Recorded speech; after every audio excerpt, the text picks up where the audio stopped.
The member for Forde. Thank you, Mr Speaker. My question is to the Minister for Trade, Tourism and Investment. Will the Minister outline how Australians working in the tourism sector will benefit from the 2018 Commonwealth Games? And what support has the Coalition Government given to the 2018 Commonwealth Games, and is the Minister aware of any risks to the timely completion of Games infrastructure? The Minister for Trade and Investment and Tourism. Thank you, Mr Speaker. And I thank the member for Forde for his question. I know that he's personally, like the other Gold Coast members, very excited about the upcoming 2018 Commonwealth Games. And in fact, yesterday marked 500 days until the Gold Coast hosts the 2018 Games. It will be, Mr Speaker, one of the biggest sporting events in Australia this decade, and the largest it's ever been hosted by the Gold Coast. In fact, the Coalition recognises the significant benefits that will be associated with hosting 6,600 athletes from 71 nations in front of some 1.5 million spectators and an estimated television audience of around 1.5 billion people.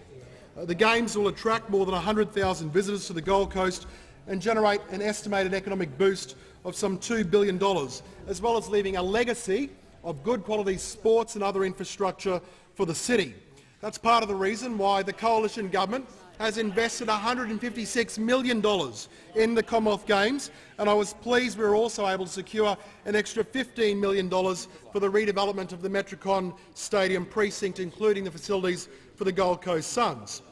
But I note the member for Forde also asked about risks to the timely completion of the Commonwealth Games infrastructure. And I've got to say, Mr Speaker, unfortunately, yes, there are risks that the infrastructure will not be completed in time for the Commonwealth Games. You see, the unlawful activities of good friends of the Australian Labor Party, the unions, in particular the militant and extreme CFMEU, are providing a direct risk to the successful completion of Games infrastructure and indeed of the Games village for the athletes themselves. For months, we have witnessed the CFMEU deliberately causing delays, threatening safety officers and blowing out costs for the Commonwealth Games infrastructure. And indeed, Mr Speaker, only last week we saw reports of sabotage on the Commonwealth Games village at Parklands. And we saw the CFMEU, no doubt being very good-natured, lodge yet another complaint about the Parklands site, claiming concerns over safety. Now, what we saw reported, though, Mr Speaker, was that there were a large number of pens used to go and support the actual scaffolding around sites themselves that mysteriously vanished.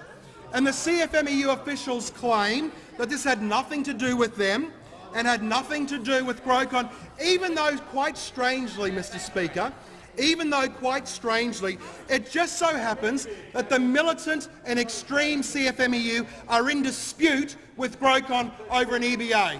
That's the reason why the Labor Party and this seat of the opposition can simply not be trusted to make decisions in Australia's national interest, because they're not putting Australia first, they're about putting unions first.